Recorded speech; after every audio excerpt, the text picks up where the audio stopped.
Salut tout le monde, on se retrouve pour l'épisode numéro 2 de la Carrière Manager avec le Napoli. Donc dans cet épisode là on va jouer contre la Lazio de Rome à Rome.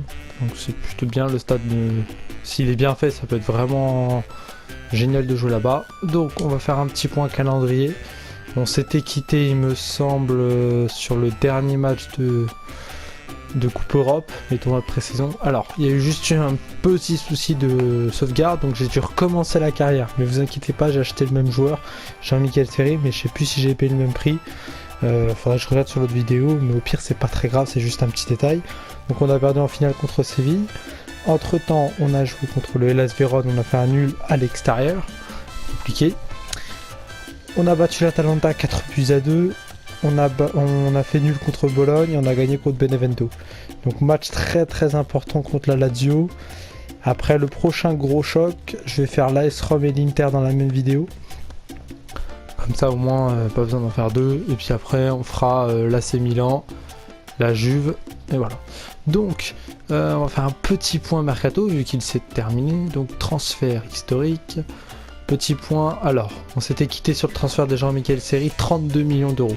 Entre temps, j'ai vendu Giaccherini qui avait 32 ans, 10 millions d'euros au CSK, parce que j'avais pas l'utilisé, j'avais déjà...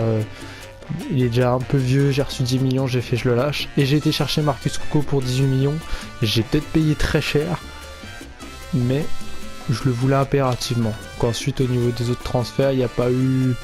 grand chose, il n'y a pas des transferts qui marquent. Yacine Benzia qui est parti en prêt, Lucas Digne qui est parti aussi en prêt à Bologne, voilà, il n'y a pas Denis Ceballos qui est parti en prêt, Nolito en prêt au Girondins de Bordeaux, ça c'est une grosse surprise, je m'y attendais pas du tout. Ensuite il n'y a pas des transferts qui marquent quoi. Donc on va jouer le match à fond contre la Lazio. Petit point classement juste avant, on est 5ème avec 8 points. La Juve est déjà au taquet, 13 points en 5 matchs, 13 sur 15, machine de guerre en route. La Fio est dernière, voilà, avec un point. Mais on est plutôt bien. Maintenant, il faut continuer à avancer tranquillement, faire notre bonhomme de chemin et dans les gros chocs, les remporter. Parce qu'on va foutre là Lazio qui est 13ème, donc il y a peut-être moyen de faire quelque chose. Allez, on se retrouve juste avant le début du match pour une petite présentation. Allez, on se retrouve au stade de la Lazio de Rome, qui est aussi le stade de l'AS Roma. Alors, petite présentation, hein, Nani, du côté de la Lazio. Donc, Stadio Olimpico, hein, j'y ai pensé, mais je me suis demandé si c'était ça.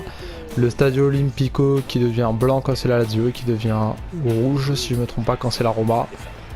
C'est un stade merveilleusement... c'est un stade magnifique. Excusez-moi, mais un peu trop grand et qui n'est pas toujours complet quand c'est la Roma ou la Lazio à domicile.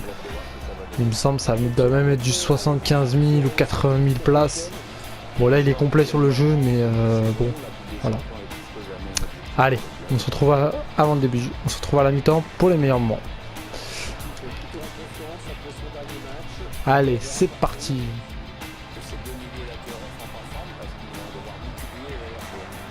Nani, la frappe. Michael Seri, Mertens, Jorginho, Mertens, Marakamchik, Jorginho et ma belle Parolo avec Immobilier. Encore une tentative de la Lazio. Mertens.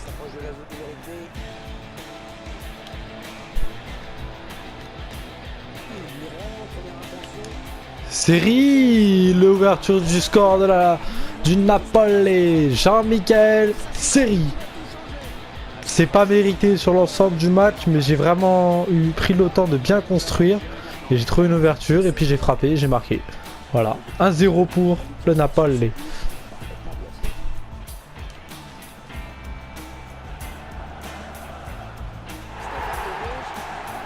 Ah, y'a main. Il y a peut-être un ralenti parce que j'aimerais voir ça. On va voir tout de suite le ralenti. D'accord, je mets une droite dans la tête du joueur de la Lazio.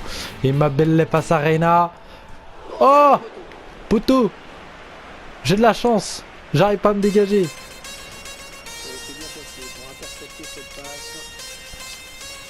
Oh, j'ai eu de la chance. Attention. Attention. Et l'égalisation de la Lazio, c'est totalement mérité. Ah, j'ai mal dégagé sur le penalty. Derrière, je prends un but. C'est logique, il n'y a pas de souci. J'accepte cette égalisation. Un but partout entre la Lazio et le Napoli juste avant la mi-temps.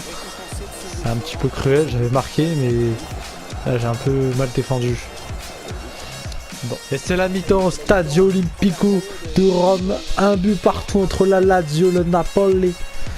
Une équipe de la Lazio qui a vraiment bien joué cette première mi-temps. J'ai vraiment eu beaucoup de mal à la gérer, surtout au niveau de ses attaques. J'ai réussi à marquer, mais ils ont égalisé derrière, c'est totalement mérité. On va voir tout de suite les statistiques, mais on a vu à peu près pour les tirs. Mais je pense qu'ils bouffent dans tous les secteurs du jeu, il n'y a pas tellement en photo. Détail du match, on voit ça tout de suite. Hein. Dans la possession, c'est à peu près kiff-kiff. Par contre, les tirs, il n'y a pas photo. J'ai du réalisme, mais eux ils en ont pas, mais il n'y a pas photo. Donc il faut vraiment qu'on élève le niveau de jeu en seconde mi-temps pour gagner ce match. Allez, on se retrouve à la fin du match pour les meilleurs. Marco Parolo.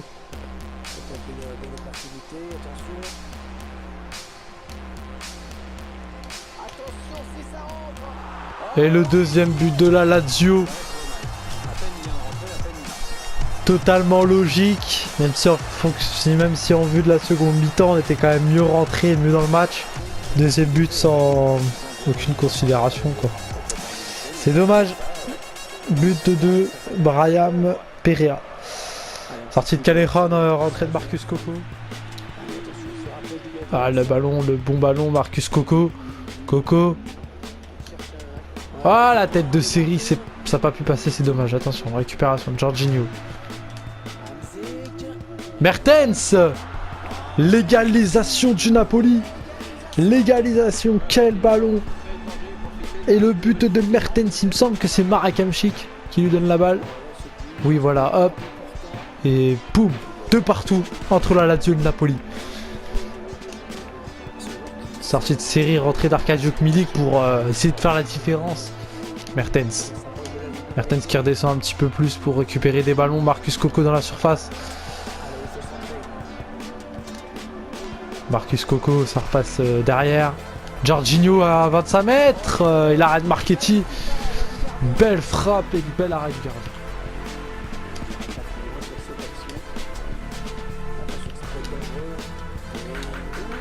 Et le troisième but, quelle action collective. Et le but de Dries Mertens. J'étais un petit peu silencieux pour vraiment bien construire.